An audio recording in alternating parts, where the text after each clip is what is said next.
and why we think it is very important for these people to come to us so that they can have the proper answer to it, the proper answer to why they are different, the proper answer to am I wrong, the proper answer to am I sick, the proper answer to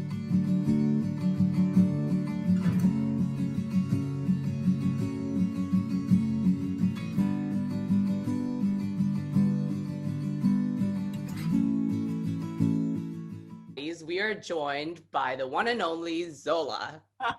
Hey all.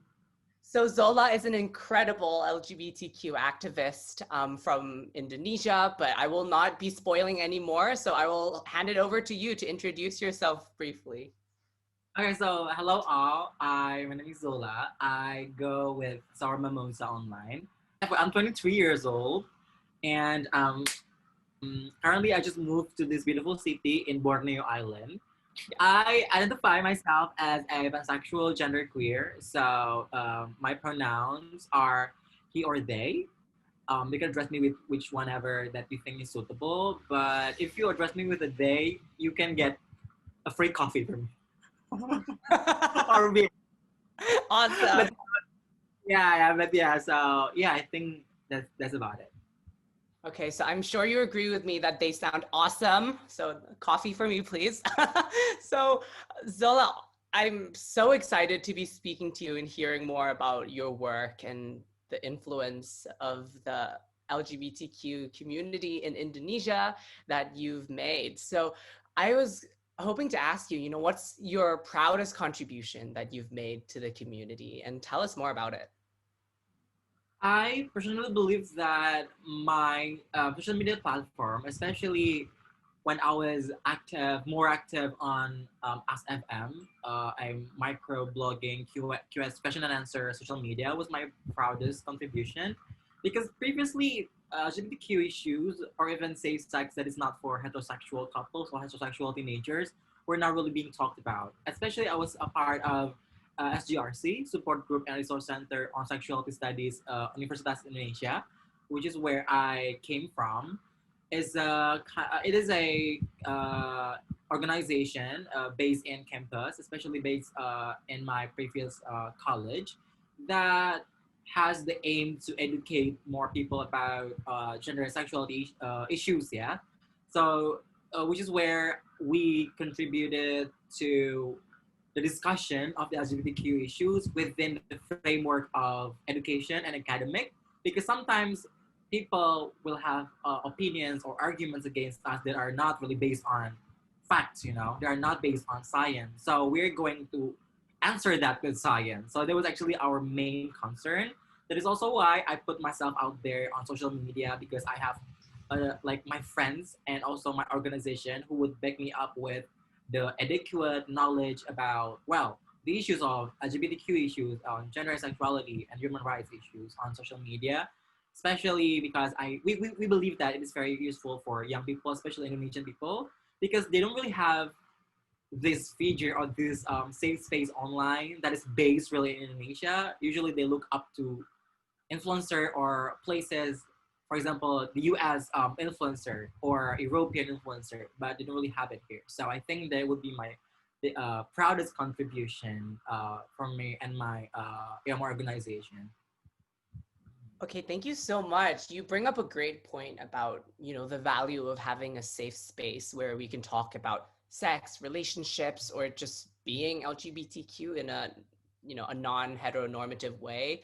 So you said that you set up like safe spaces on like campus, right, at your university for like LGBTQ communities and people. So I was hoping you could tell us a bit about how this came to be, and how did you exactly set up these spaces, and what inspired you to do so? Okay, so basically when I got into college, there's this new organization that is being initiated by some of my seniors in college who are the student of psychology students, and also some other students from across faculties in my university, because they believe that the discussion of gender and sexuality should be talked about within the realm of academy, because in the academic world there is no moral value about it, because this issue is highly politicized, because they would say that this is against the morals. Being a part of us, we are starting to also grow other safe spaces in other universities because it is actually a very safe space for not only for queer peoples but non-queer peoples who want to learn more about the queer, about well the issues of LGBTQ issues, because previously they wouldn't feel safe or they wouldn't feel comfortable making research about it or even talk about it in a public space. Besides, we wanted to make the LGBT issue as an issue that should not be made taboo by talking about it. We also wanted to provide a safe space for queer people who to know more about themselves, to do research about it, to actually prove a point about it, to answer their questions. So that's basically how the safe space idea that we want to create kind of evolved and kind of being manifested in the end of the day through our That sounds organization. that sounds fantastic. So I was then curious about what sort of questions did you find that people in your local community most wanted answered, and why do they have to turn to this safe space to find it? Why is it so hard to access answers to those questions elsewhere? Yeah, imagine. I was being. It is like actually a personal story. When I was young, I started to ask questions when my male friends were talking about, oh my God, this girl is so hot and this, well, they talk about when we hit for puberty, right? And if you're straight, well, you're straight. And whatever you talk about is normal, It is something that is public and it is just something that people can talk about very comfortably. Then I have questions because I cannot relate to that. Like, wait, I don't think I can relate to your discussions. Yes, we are talking about it, but I don't feel the same thing. So I started to question about my identity, like, what is wrong with me? Am I wrong? Like, is it because I'm cursed, or am I like sick, or like what? And when I talked about this to my friends, they think I'm a freak because, wait, you do like them? Oh, maybe you're a freak. So these are the type of questions that many people ask.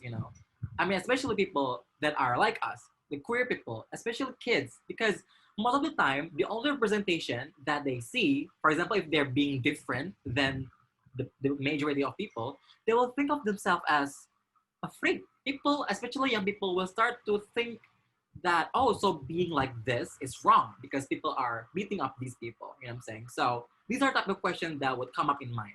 And why we think it is very important for these people to come to us so that they can have the proper answer to it, the proper answer to why they are different, the proper answer to am I wrong, the proper answer to am I sick, the proper answer to, well, basically what people around them or society want them to think about themselves. You know what I'm saying? And now I really wanted to know a bit about the sort of barriers that you encountered in trying to set up this safe space, because Indonesia, like many other places in Southeast Asia, is still so conservative, and I'm sure you've encountered a few different obstacles, whether social, political, or like administrative. So I was wondering if you could address some of those and perhaps even give advice to others who are interested in setting up similar projects but are then being held back as activists in their local community. So I think the one the foremost, like the most important thing for me would be that you have to make sure that you have a community to go to, or like a safe space for you, the safe space that would protect you, where you will feel like home, where you will be able to call home, because in the end of the day, it would be not easy. I'm not gonna lie, but it is not going to be easy. But it would be easier because you have friends with you have family with you have people who are backing up your cause. It's gonna be worth it, I think, in the long run, because we believe that progression will always win somehow. Yeah, human rights will always win. People will always win. We will always progress. We will always progress, and that's what I believe. What we should believe as a community. So I think that's what's been the most important part of it. And for example, you also as an activist, for example, if you're an individual activist, beside having to have a community to go back to, you also have to have your own sense of self-control, like in a sense that you know when to back off. For example, you know when to take a rest, when to stop, when to just lay low for a while and then return to the movement.